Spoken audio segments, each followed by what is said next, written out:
आकाशवाणी औरंगाबाद. वैभवी जोशी ठळक बातम्या देत आहे. औरंगाबाद जिल्ह्यातल्या हुतात्मा जवान संदीप जाधव यांचा पार्थिव देह औरंगाबाद इथं आणण्यात आला असून आज सिल्लोड तालुक्यात केळगाव इथं शासकीय इतमामात त्यांच्यावर अंत्यसंस्कार करण्यात येणार आहेत. जम्मू काश्मीरमध्ये पाकिस्तानच्या हल्ल्यात 22 जूनला संदीप जाधव यांना वीरमरण आलं. दरम्यान जाधव यांच्या मुलांचा शिक्षणाचा खर्च मराठवाडा शिक्षण प्रसारक मंडळ करणार असल्याचं आमदार सतीश चव्हाण यांनी जाहीर केलं. ऑस्ट्रेलिया ओपन बॅडमिंटन स्पर्धेत भारतीय बॅडमिंटनपटू के श्रीकांत पुरुष एकेरीच्या अंतिम सामन्यात पोहोचला आहे. आज झालेल्या उपांत्य सामन्यात श्रीकांतनं चीनच्या युकी शीचा 21-10, 21-14 असा पराभव केला. पीव्ही सिंधू आणि सायना नेहवालचा उपउपांत्य फेरीत पराभव झाल्यानं या स्पर्धेत महिला एकेरीतलं भारताचं आव्हान संपुष्टात आलं आहे.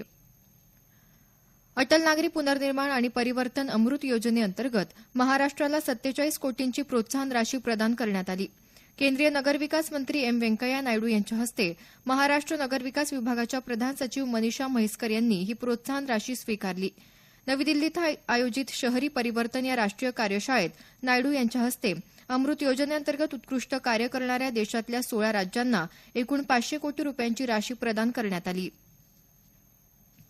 नांदेड ते अजनी नागपूर या उन्हाळी विशेष साप्ताहिक रेल्वे गाडीला जुलै आणि ऑगस्ट असे 2 महिने मुदतवाढ देण्यात आली आहे. ही गाडी नांदेड इथून दर सोमवारी रात्री 8:30 वाजता सुटेल आणि मंगळवारी सकाळी 5:30 वाजेच्या सुमारास अजनी नागपूर इथं पोहोचेल.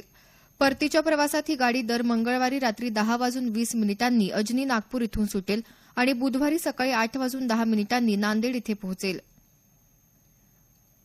संक्षिप्त बातमीपत्र संपलं. आमचं यानंतरचं बातमीपत्र दुपारी 1 वाजता.